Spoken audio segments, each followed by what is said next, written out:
Friends, आप सबका स्वागत है आपके अपने यूट्यूब चैनल फार्मा एमसीक्यू में। तो देखिए हम वन लाइनर क्वेश्चन डिस्कस कर रहे थे ना, इसका एक पार्ट मैंने अपलोड कर दिया था, है ना। तो अभी हमारा उड़ीसा में फार्मासिस्ट का और मल्टीपर्पज़ हेल्थ वर्कर का जो एग्ज़ाम 3 अगस्त को होने वाला है ना, तो उसके लिए देखिए काफ़ी बढ़िया आपका रिवीजन हो जाएगा। ओके, तो और बाकी हमारे और भी गवर्नमेंट फार्मासिस्ट एग्जाम है, देखिए सभी के लिए ये इंपॉर्टेंट, क्योंकि हमारा सिलेबस जो होता है ऑल ओवर इंडिया हमारा फार्मासिस्ट के लिए जो डिप्लोमा का वही सिलेबस होता है ना, ठीक है।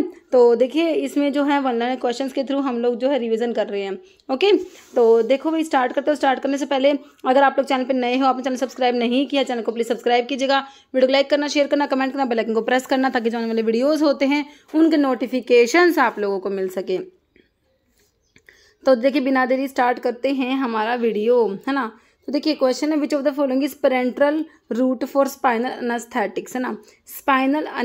जो स्पाइनल अनेस्थीसिया दिया जाता है ना, स्पाइनल अनेस्थेटिक्स है, उनके लिए कौन सा रूट से देते हैं, तो इंट्राथीकल रूट जो होता है ना, उससे हमारा स्पाइनल अनेस्थीसिया दिया जाता है। जैसे what is the biological source of bitter almond. देखिए आपके जो साइनोजेनेटिक ग्लाइकोसाइड्स होते हैं, है ना, साइनोजेनेटिक ग्लाइकोसाइड्स होता है, उसमें आप एक तो आपका बिटर आलमंड आता है और दूसरा क्या आता है, वाइल्ड चेरी आता है।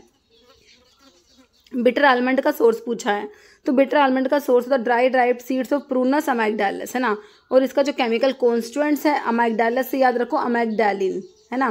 तो इसमें अमाइगडालिन प्रेजेंट होता है। प्रूनस अमाइगडालस इसका केमिकल कॉन्स्टिट्यूएंट्स है और उसमें अमाइगडालिन प्रेजेंट होता है। किसमें, बिटर आलमंड की बात हो रही है ना।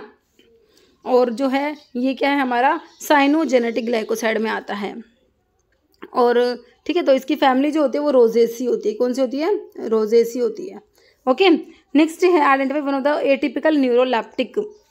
जो आप न्यूरोलैप्टिक मतलब कि आपकी जो एंटीसाइकोटिक ड्रग होती है ना, है ना, न्यूरोलैप्टिक एंटीसाइकोटिक, है ना, जो एंटीसाइकोटिक ड्रग पढ़ते हो तो उसमें ना एटिपिकल कौन सी आती है। तो एटिपिकल जो एंटीसाइकोटिक्स है हमारा उसमें, है ना, को आप पढ़ते हो, ये ओलेंजापिन आता है ना, क्लोजापिन, ओलेंजापिन, क्विटियापिन आता है, जिप्रासोडोन, अरिपिप्राजोल, रिस्पेरिडोन आता है, साथ में सल्पिराइड भी आता है। ओके, तो ये सारे हमारे एटिपिकल एंटीसाइकोटिक्स होते हैं। जैसे isolation, purification and identification of active constituents are considered as, है ना। जो एक्टिव कॉन्स्टिट्यूएंट्स हैं उनको आइसोलेट करना, उनको प्यूरिफाई करना, उनको आइडेंटिफाई करना, ये सब हमारा केमिकल इवैल्यूएशन में आता है। किस में आता है, केमिकल इवैल्यूएशन में। नेक्स्ट है which solution has an osmotic pressure lower than that of 0.9% weight per volume NaCl। 0.9% weight per volume NaCl से कम अगर ऑस्मोटिक प्रेशर होता है ना, तो वो आपके हाइपोटोनिक सोल्यूशन होंगे, और अगर इससे ज़्यादा होगा तो वो हाइपरटोनिक होगा, और जो बिल्कुल इतना होगा ना 0.9% वेट पर वॉल्यूम NaCl का जितना होगा वो आपका आइसोटोनिक होता है। ठीक है, नेक्स्ट है identify N example of secondary packaging of pharmaceutical. तो देखिए जो आपके सेकेंडरी पैकेजिंग में आते हैं वो बॉक्सेस होते हैं जो सेकेंडरी पैकेजिंग में आते हैं। नेक्स्ट है which of the following is an example of heteropolysaccharide. देखिए जब आप कार्बोहाइड्रेट का क्लासिफिकेशन पढ़ते हो तो उसमें आपके मोनोसैकेराइड होते हैं, है ना, फिर ओलिगोसैकेराइड होते हैं, फिर पॉलीसैकेराइड पढ़ते हो। पॉलीसैकेराइड में आपके होमोपॉलीसैकेराइड पढ़ते हो और आपके हेटेरोपॉलीसैकेराइड पढ़ते हो, है ना। होमोपॉलीसैकेराइड जिसमें कि सेम एक ही जैसे मोनोमर मिलके जुड़े होते हैं पॉलीसैकेराइड में, है ना, जैसे स्टार्च, ग्लाइकोजन, ये सेलुलोज, ये आपके होमोपॉलीसैकेराइड है। हेटेरो में डिफरेंट आपके मोनोमर्स जुड़े होते हैं, है ना। तो आपका हेटेरोपॉलीसैकेराइड में आपका हाई एलुरोनिक एसिड आ जाएगा, हिपैरिन भी आता है, कॉन्ड्रोइटिन सल्फेट आता है ना, तो ये आपका हाई एलुरोनिक एसिड हमारा हेटेरोपॉलीसैकेराइड में आता है। ओके, नेक्स्ट है identify the members of first generation cephalosporin. तो सिफालोस्पोरिन की जनरेशन काफ़ी इंपॉर्टेंट है। देखिए फर्स्ट जनरेशन में मैंने आपको बता रखा है, सारे आपने सिफा वाले याद रखना है, सिफा वाले, सिफालोथीन, सिफालिक्सिन, सिफाजोलिन, सिफाराडिन, है ना, एक्सेप्ट सिफाक्लोर। सिफाक्लोर को छोड़ के, सिफाक्लोर आपकी सेकंड जनरेशन में आती है। ठीक है, फर्स्ट जनरेशन में सारे सिफा वाले आएंगे एक्सेप्ट सिफाक्लोर, है ना, तो आपका सिफालिक्सिन फर्स्ट जनरेशन वाली में आ जाएगा। ओके, नेक्स्ट है which is also termed as thiamine. तो थायमिन किसे कहते हो, देखो भाई विटामिन के ये कॉमन नेम है। विटामिन B1 जो है इसको थायमिन बोलते हो, B2 जो होता है उसको राइबोफ्लेविन बोलते हो, B3 जो होता है उसको नायासिन बोलते हो, B4 नहीं होता, B5 हमारा पेंटोथेनिक एसिड होता है, B6 हमारा पायरोक्सिन होता है, B7 हमारा बायोटीन होता है, B8 नहीं होता, B9 हमारा फोलिक एसिड होता है, B10 और B11 नहीं होता, B12 जो होता है साइनोकोबालामिन होता है। ठीक है, सारे याद रखने आपने। B1 का थायमिन आपसे पूछा हुआ है। नेक्स्ट है प्रोटीन सिंथेसिस अगर। तो प्रोटीन जो सिंथेसिस होती है अगर in cellular structure that exist both in prokaryotes as well as eukaryotes called. तो प्रोटीन की सिंथेसिस हमारे राइबोसोम्स में होती है। राइबोसोम्स को ना प्रोटीन फैक्ट्री भी कहते हैं। क्या कहते हैं राइबोसोम्स को? प्रोटीन फैक्ट्री भी कहते हैं, है ना, इनमें प्रोटीन का सिंथेसिस होता है। Next, what is the use of आंवला, one of the hydrolysable tannins. देखिए आंवला जो होता है आपका हाइड्रोलाइजेबल टैनिन्स में आता है ना, टैनिन्स पढ़ते हो, हाइड्रोलाइजेबल टैनिन्स है, कंडेंस टैनिन्स होते हैं, तो आपके हाइड्रोलाइजेबल टैनिन्स में आंवला आता है। आंवला का सोर्स क्या होता है, आंवला का सोर्स क्या होता है, अम्बिलिका ऑफिसिनालिस, है ना, अम्बिलिका ऑफिसिनालिस होता है, ऑफिसिनालिस। और इसकी फैमिली कौन सी होती है, यूफोरबिएसी होती है ना, ये फैमिली आपकी कैस्ट्रोल की भी होती है, यूफोरबिएसी जो आंवला की होती है वो कैस्ट्रोल की होती है ना। तो आंवला का जो इसका यूज़ पूछा है तो डायूरेटिक होता है और लैक्सेटिव होता है आंवला। Next, according to Bronsted Lowry acid and base. देखिए एसिड बेस की थ्योरी पढ़ती हो, अरेनियस थ्योरी, ब्रोंस्टी-लोवरी थ्योरी और लैविस एसिड बेस थ्योरी। तो ब्रोंस्टी-लोवरी कंसेप्ट जो है उसके अकॉर्डिंग एसिड क्या होता है, बेस क्या होता है। एसिड तो प्रोटोन डोनर जो प्रोटोन को डोनेट करते हैं, बेस हमारे प्रोटोन एक्सेप्टर जो प्रोटोन को एक्सेप्ट करेंगे, है ना। तो ब्रोंस्टी-लोवरी कंसेप्ट के according acids are proton donor, base are proton acceptor.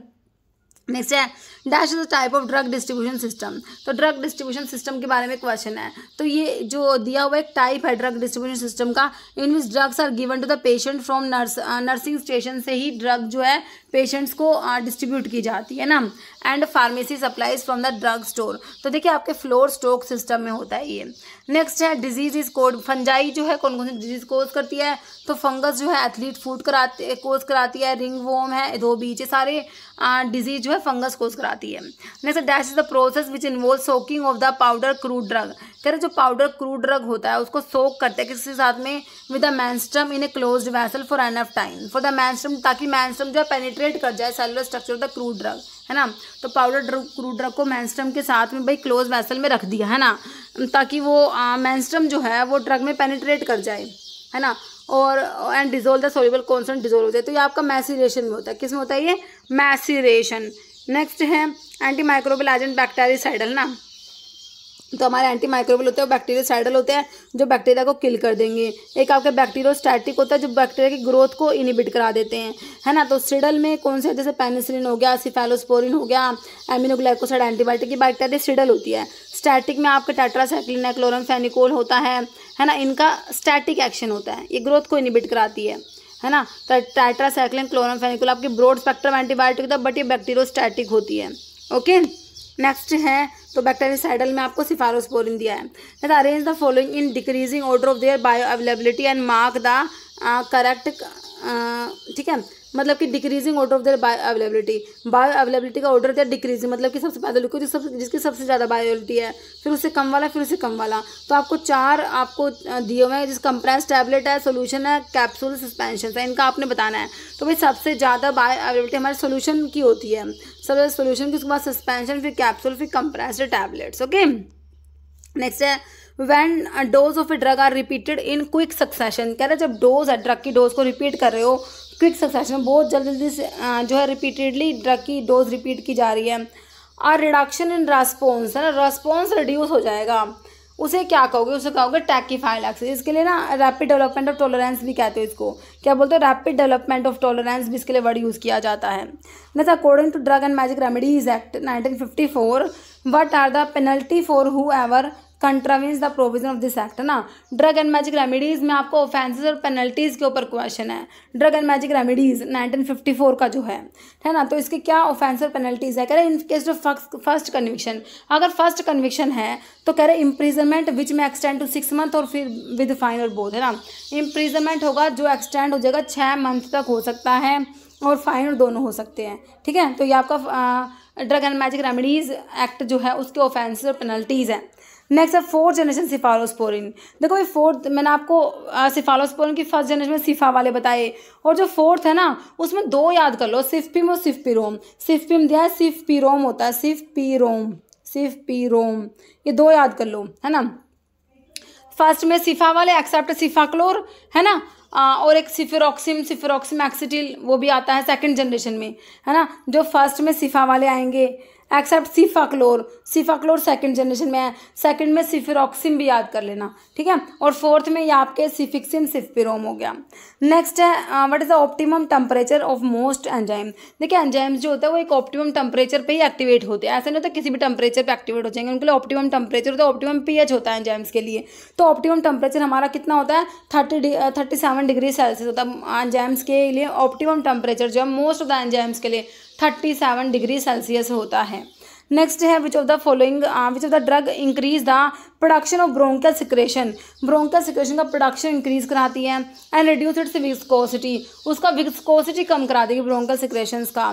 To facilitate its removal by coughing, तो ये हमारे एक्सपेक्टोरेंट्स होते हैं ना। क्या होता है एक्सपेक्टोरेंट जो है कैसे काम करते हैं, increase the production of bronchial secretions and reduce its viscosity to facilitate its removal by coughing, है ना। तो एक्सपेक्टोरेंट्स को आप म्यूकोकाइनेटिक्स भी बोलते हो ना। तो इसमें आपके ब्रोंकियल सिक्रेशन एनहेंसर्स आते हैं और एक आपके म्यूकोलिटिक्स आते हैं, है ना। ब्रोंकियल सिक्रेशन एनहेंसर में गुइफेनासिन हो गया, बाल्सम ऑफ टोलू, वस्का, ammonium chloride, sodium potassium citrate, sodium iodide, ये सारे आते हैं। म्यूकोलिटिक्स में आपका ब्रोमहेक्सिन, एम्ब्रोक्सोल, एस्टाइलसिस्टिन, कार्बोसिस्टिन, ये ड्रग्स आती है ना। बाकी फिर एंटीटसिव्स होते हैं आपके जो कफ सेंटर को सप्रेस करा देते हैं। एंटीटसिव्स में जो ओपियोड में कोडीन, फोलकोडीन आता है। नॉन ओपियोड में डेक्स्ट्रोमिथोर्फन, क्लोफिडियानोल आता है ना। डेक्स्ट्रोमिथोर्फन आता है और क्लोफिडियानोल आता है नॉन ओपियोइड्स में, है ना। और बाकी आपकी सारी ड्रग आती है, ठीक है। तो क्लासिफिकेशन है ये, वैसे मैंने क्लासिफिकेशन का वीडियो बना के भी डाल दिया, है ना। चलो भैया नेक्स्ट है according to narcotic drug and psychotropic substance act 1985 consultative committee constituted by the central government shall not exceed dash members, है ना। तो जो एनडीपीएस एक्ट है हमारा 1985 का है, बिल्कुल है 1985 का। तो इसके अकॉर्डिंग जो कंसल्टेटिव कमेटी होती है ना, जो सेंट्रल गवर्नमेंट कॉन्स्टिट्यूट करती है, शेल नॉट एक्सीड 20 मेंबर से ज़्यादा नहीं होने चाहिए। इसमें कितने 20 से ज़्यादा मेंबर नहीं होने चाहिए। Next, pharmacy council of India's elected and nominated member shell hold office for a period of how many years. तो ये आपका 5 ईयर्स के लिए होते हैं पीसीआई के मेंबर्स, है ना। नेक्स्ट, फंक्शन ऑफ विटामिन के। देखिए भाई, विटामिन के ब्लड की क्लोटिंग में हेल्प करता है, ब्लड की क्लोटिंग में, है ना। 2, 7, 9, 10 2, 7, 9, 10 क्लोटिंग फैक्टर के एक्टिवेशन के लिए रिक्वायर्ड होता है।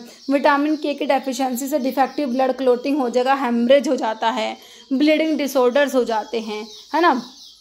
तो किसके लिए रिक्वायर है, it is require for the synthesis of virus protein needed for the process of blood clotting, है ना। ब्लड की क्लोटिंग में हेल्प करता है विटामिन के।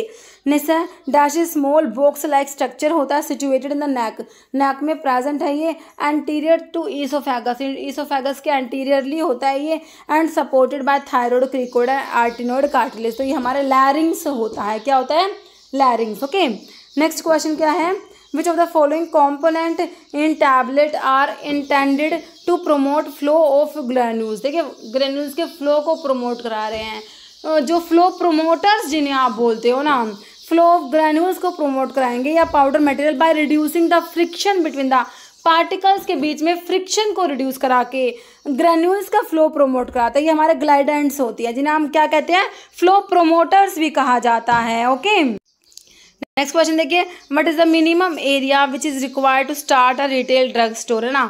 मिनिमम एरिया जो है रिटेल ड्रग स्टोर के लिए आपका 10 स्क्वायर मीटर होता है, होलसेल ड्रग स्टोर के लिए भी 10 स्क्वायर मीटर होता है, लेकिन दोनों के लिए कहेंगे तो आपका 15 स्क्वायर मीटर होगा। नहीं तो नॉन कम्युनिकेबल डिजीज, भाई कौन सी कम्युनिकेबल है कौन सी नॉन कम्युनिकेबल, बहुत इंपॉर्टेंट है।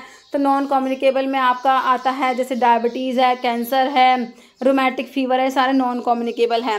नेक्स्ट है to prevent isoniazid induced neuropathy. Isoniazid क्या है, आपकी first line anti TB drug होती है, first line anti TB drug होती है आइसोनियाजिड, है ना।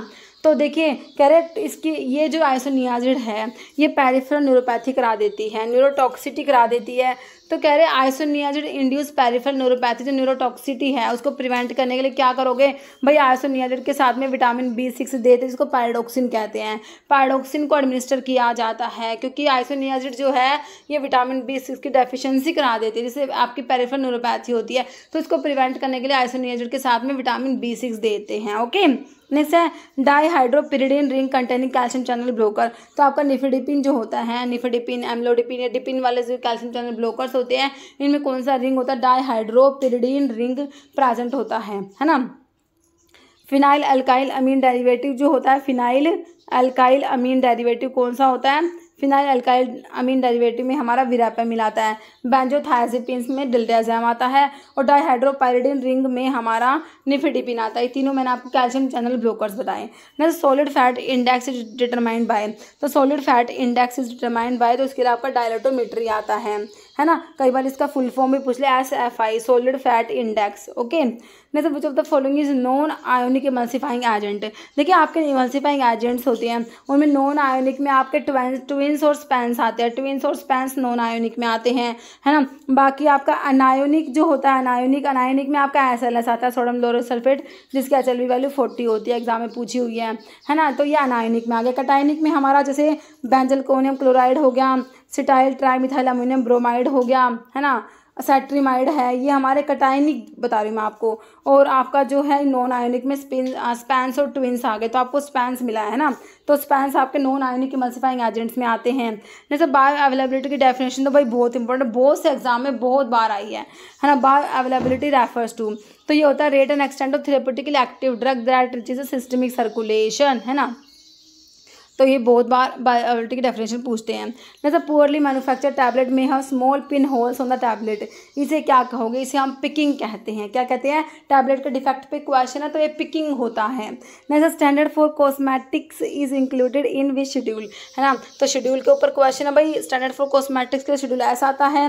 नेक्स्ट है break down of glucose to pyruvic acid. देखिए ग्लूकोज से पायरुविक एसिड बन रहा है भाई, एक मॉलिक्यूल ऑफ ग्लूकोज से 2 मॉलिक्यूल पायरुविक एसिड से बनते हैं, क्योंकि ग्लूकोज में 6 कार्बन है, पायरुविक एसिड 3 कार्बन का कंपाउंड है, इसलिए 2 पायरुविक एसिड बनते हैं एक ग्लूकोज से।